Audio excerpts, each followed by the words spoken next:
It's not a game, it's a rich thing.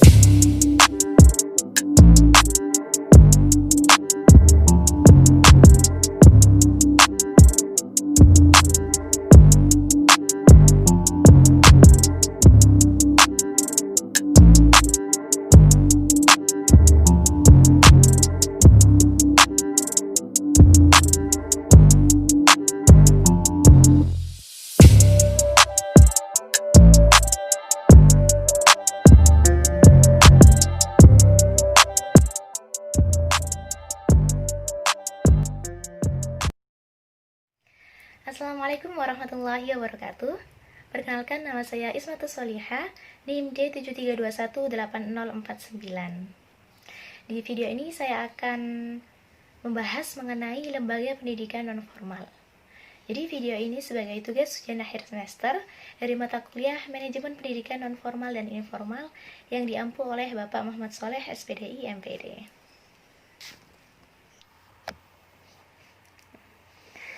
Jadi, pendidikan nonformal ini merupakan pendidikan kegiatan belajar mengajar yang diadakan di luar sekolah untuk memenuhi kebutuhan pendidikan peserta didik tertentu untuk mendapatkan informasi, pengetahuan, latihan, bimbingan, sehingga mampu bermanfaat bagi keluarga, masyarakat, dan negara. Jadi, pendidikan nonformal ini lebih diarahkan pada masalah pendidikan untuk semua, yaitu education for all, terutama mengenai pelayanan pendidikan bagi anak-anak. Nah, untuk lembaga pendidikan non-formal yang pertama ini adalah playgroup. Playgroup ini merupakan pendidikan non-formal untuk anak usia dini, yaitu usia 2-4 tahun, gitu ya. Jadi di playgroup ini anak-anak diperkenalkan tentang sekolah sejak dini, bagaimana berinteraksi dengan orang lain, cara mengenal warna, bentuk, binatang, dan sebagainya sebagai bentuk pengetahuan dasar, gitu. Tujuan diselenggarakannya pendidikan anak usia dini ini ada dua, yaitu tujuan utama dan tujuan penyerta. Gitu. Tujuan utamanya yaitu untuk membentuk anak Indonesia yang berkualitas, yaitu anak yang tumbuh dan berkembang sesuai dengan tingkat perkembangannya, sehingga nantinya memiliki kesiapan yang optimal dalam memasuki pendidikan dasar.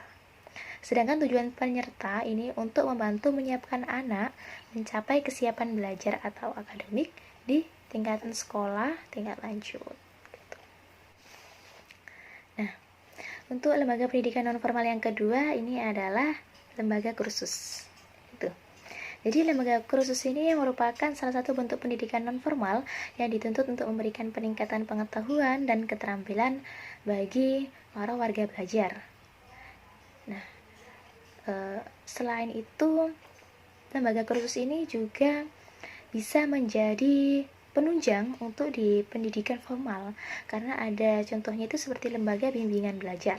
Nah, di situ kan memang lembaga ini tuh lembaga pendidikan non formal, namun dalam eksekusinya, dalam pelaksanaannya, prosesnya ini sangat mendukung untuk keberhasilan di pendidikan formal, gitu.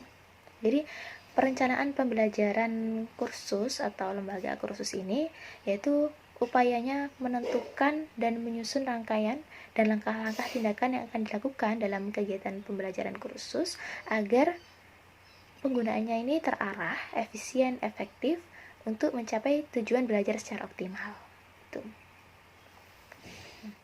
Nah, untuk rancangan pelaksanaan program pembelajaran di lembaga kursus ini itu memuat beberapa komponen, yaitu tujuan program, bahan belajar, metode pembelajaran, sarana prasarana pembelajaran, sumber belajar tutor, peserta didik, sistem penilaian hasil belajar, waktu dan tempat kegiatan pembelajaran. Itu adalah di manajemen dari pelaksanaan lembaga kursus. Sedangkan pada pengorganisasian ini, manajer bisa mengalokasikan seluruh sumber daya organisasi agar sesuai dengan rencana yang disepakati untuk menerapkan kerangka kerja organisasi.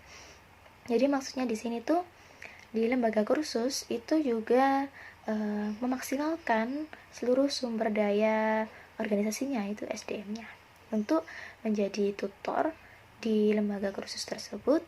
Kemudian nanti di outputnya atau di controllingnya itu mendapatkan peserta didik atau pelajar yang ada di lembaga kursus tersebut berhasil di pendidikan formalnya, gitu.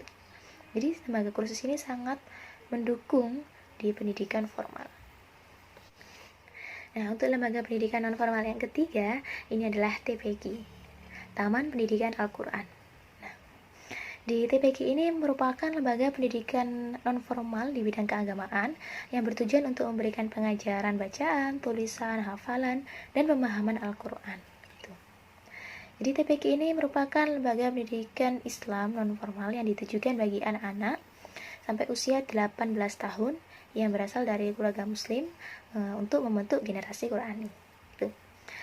Visi Taman Pendidikan Al-Quran atau TPQ ini pada dasarnya tercermin pada tujuan dari lembaga TPQ sendiri, yaitu untuk membentuk generasi Qurani. Sedangkan misi dari TPQ ini bersifat Dwitunggal, yaitu misi pendidikan dan misi dakwah. Nah, tujuan dari adanya Taman Pendidikan Al-Quran atau TPQ ini diantaranya yang pertama membantu mengembangkan potensi anak ke arah pembentukan sikap, pengetahuan, dan keterampilan keagamaan melalui pendekatan yang disesuaikan dengan lingkungan dan taraf perkembangan anak berdasarkan tuntunan ajaran Islam. Dan yang kedua, mempersiapkan anak agar mampu mengembangkan pengetahuan, sikap, dan keterampilan keagamaan yang dimilikinya melalui program pendidikan lanjutan. Manajemen perencanaan di lembaga TPQ ini dapat dilakukan dengan baik jika komponen-komponen yang sudah ada ini terpenuhi. Nah, komponen tersebut meliputi kajian situasi pendidikan, rumusan tentang tujuan yang dijadikan arah atau sebagai tumpuan tujuan kegiatan, menyusun program dan strategi pelaksanaannya untuk mencapai tujuannya, penjadwalan, menyusun rencana monitoring dan evaluasi. Sedangkan dalam pelaksanaannya, elemen yang ada dalam lembaga TPQ ini harus bekerja sama agar rencana yang disusun ini dapat berjalan dengan maksimal. Nah, sebenarnya dalam semua lembaga pendidikan, baik itu non-formal, informal, maupun formal, itu memang sangat perlu adanya manajemen yang baik, mulai dari perencanaannya, pengorganisasinya, pelaksanaannya, dan juga pengevaluasinya atau kontrolnya itu bagaimana.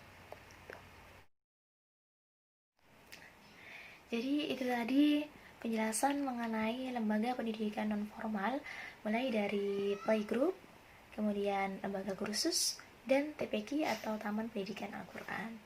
Semoga bermanfaat dan see you next time. Wassalamualaikum warahmatullahi wabarakatuh.